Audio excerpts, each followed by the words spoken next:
শয়তান প্রত্যেকটা জায়গায় জায়গায় তার পদক্ষেপ রাখবে, plan A, plan B, plan C, এভাবে তার প্ল্যান সাজানো থাকে। একটা ফেলে হয়ে গেলে আর একটা আসবে। প্রথম প্ল্যান দরুদ পড়তে দিবে না, তো অনেক মানুষ দরুদ পাঠ করতে পারে না। দ্বিতীয় প্ল্যান, যে দরুদ পাঠ করবে সে যেন সঠিক দরুদটা পাঠ করতে না পারে, ওই জন্য ভুল দরুদ পাঠ করে। ভুল দরুদ পাঠ করে মানে এই দেশের অধিকাংশ মানুষ ভুল দরুদ পাঠ করে। সবচেয়ে শ্রেষ্ঠ দরুদ হলো দরুদে ইব্রাহিমী। দরুদে ইব্রাহিমীকেও পরিবর্তন করে ফেলা হয়েছে।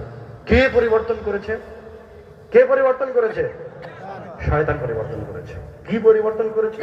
দরুদে ইব্রাহিমী হচ্ছে আল্লাহুম্মা সাল্লি আলা মুহাম্মদ ওয়া আলা আলি মুহাম্মদ। তো এই দেশের অধিকাংশ মানুষ বলছে আল্লাহুম্মা সাল্লি আলা সাইয়্যিদিনা মাওলানা মুহাম্মদ। মানে শয়তান তো জানেই যে আপনি আল্লাহ রাসূলকে ভালোবাসেন, তো এই জায়গায় যে আপনি আল্লাহ রাসূলকে অপমান করবেন, তো তাকে তো আপনি গালি দিয়ে অপমান করবেন না, হয় তার চাইতে বেশি পরহেজগার দেখিয়ে আল্লাহ রাসূলকে অপমান করবেন, অথবা তার প্রতি আপনি এমন একটা কাজ দেখাবেন যেটা তার জন্য অপমান হবে। তো এই জায়গায় সাইয়্যিদিনা মাওলানা শব্দ দুটো মন্দ নয়, শব্দ দুটো খুব ভালো শব্দ। সাইয়্যিদিনা মানে আমাদের সর্দার, আমাদের নেতা।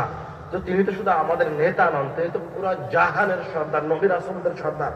উনি এমন একজন সর্দার যে তার শাফাত না আসা পর্যন্ত কিয়ামতের দিনের বিচারই শুরু হবে না। তো শব্দ তো ছোট নয়, খারাপ নয়।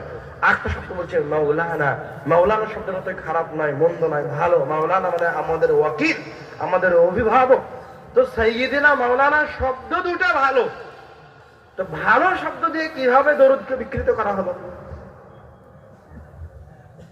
সেটা তাহলে এবার আপনি বুঝেন। মানে এতটুকু তো আপনাকে বোঝাই লাগবে, এতটুকু আপনাকে জানাই লাগবে, না হলে আপনি শয়তানের ফাঁদ থেকে বের হয়ে আসতে পারবেন।